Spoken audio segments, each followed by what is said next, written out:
हिना की आंखों में आंसू थे। उसने सिसकते हुए कहा, विजय, ये जो आपकी भाभी है ना, ये मुझे अपने बच्चे को गोद में लेने नहीं देती। कहती हैं कि मैं बच्ची हूँ, मैं बच्चे को गिरा दूंगी। विजय अपने काम में व्यस्त था।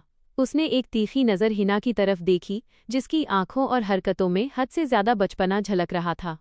अभी भी उसने 2 चोटियां बना रखी थीं और हाथ में अपना टैडी बियर पकड़े हुए वो बिल्कुल बच्चों की तरह बातें कर रही थीं। विजय को वैसे भी अपने पिता पर गुस्सा आ रहा था, जिन्होंने उससे 10 साल छोटी लड़की से उसकी शादी करवा दी थी और उसे एक अजीब सी मुश्किल में डाल दिया था। वह खुद 28 साल का था और हिना उससे पूरे 10 साल छोटी थी। हिना कद में तो बड़ी थी, लेकिन उसकी अक्ल अभी भी बच्चों जैसी थी। उसे किसी बात की गंभीरता समझ नहीं आती थी।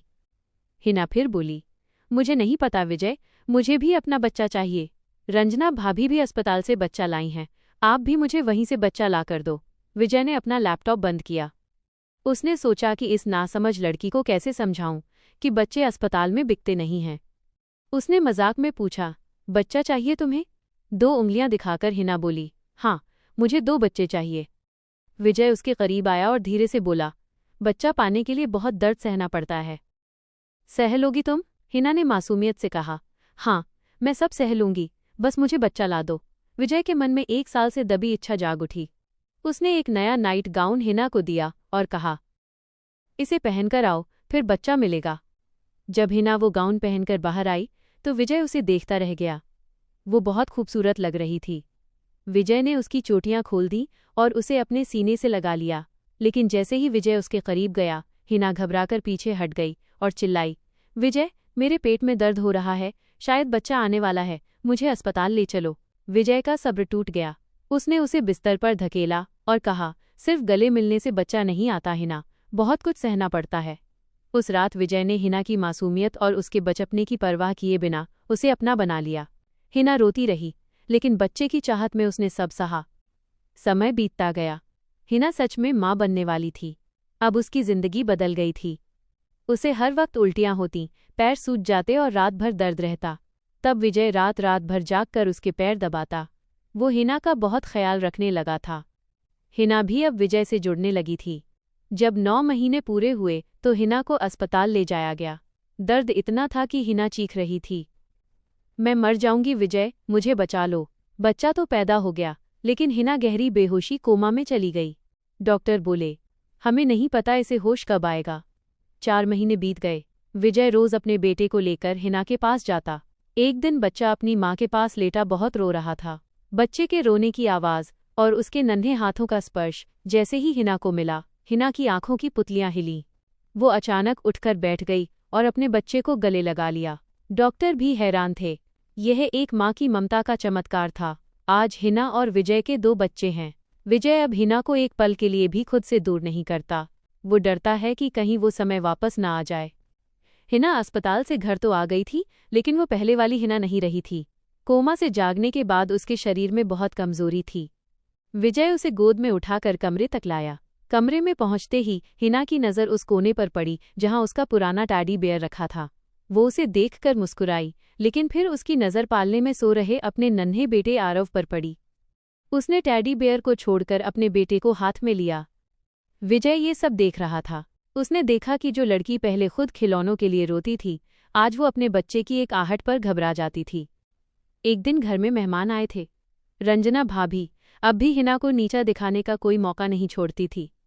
उसने मेहमानों के सामने कहा, अरे हिना को क्या पता बच्चा संभालना, ये तो खुद अभी चोटी बनाती है, कल तक तो टैडी बेयर लेकर घूमती थी।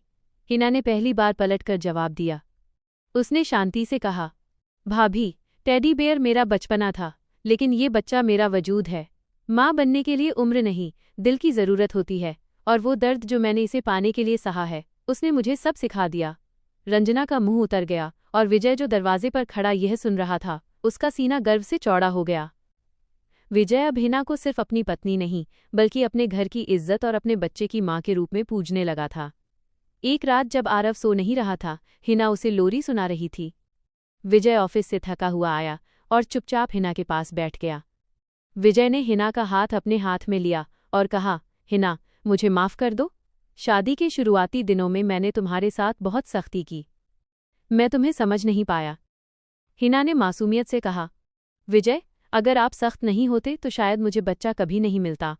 अब मुझे समझ आया कि अस्पताल में बच्चे बिकते नहीं हैं, उन्हें पाने के लिए खुद को दांव पर लगाना पड़ता है। कुछ साल बीत गए। आरव अब 4 साल का हो गया था। हिना फिर से मां बनने वाली थी, लेकिन विजय बुरी तरह डरा हुआ था। उसे पिछला समय याद आ रहा था जब हिना कोमा में चली गई थी। वो हिना को चेकअप के लिए ले जाने से भी डरता था। एक रात विजय ने हिना से कहा, हमें दूसरा बच्चा नहीं चाहिए हिना, मैं तुम्हें फिर से मौत के मुंह में नहीं देख सकता। मैं डरता हूं कि कहीं तुम फिर से मुझे छोड़कर न चली जाओ। हिना ने विजय का हाथ थामकर अपने चेहरे पर रखा और बोली, विजय, पिछली बार मैं अकेली थी, इसलिए कमजोर पड़ गई थी। इस बार मेरे साथ मेरा आरव है और आपका अटूट प्यार है। डरिए मत, माँ की ममता मौत को भी हरा देती है। कुछ महीनों बाद हिना ने एक नन्ही परी को जन्म दिया। इस बार कोई कोमा नहीं, कोई खतरा नहीं था। जब विजय ने अपनी बेटी को गोद में लिया तो उसकी आंखों में खुशी के आंसू थे। हिना ने मुस्कुरा हुए कहा, देखिए विजय, अब मेरे पास 2-2 बच्चे हैं। विजय ने हिना के माथे को चूमा और कहा, नहीं हिना, मेरे पास 3 बच्चे हैं, 2 ये छोटे और एक मेरी ये मासूम बीवी जो आज भी उतनी ही प्यारी है। हवेली अब खुशियों से भर चुकी थी।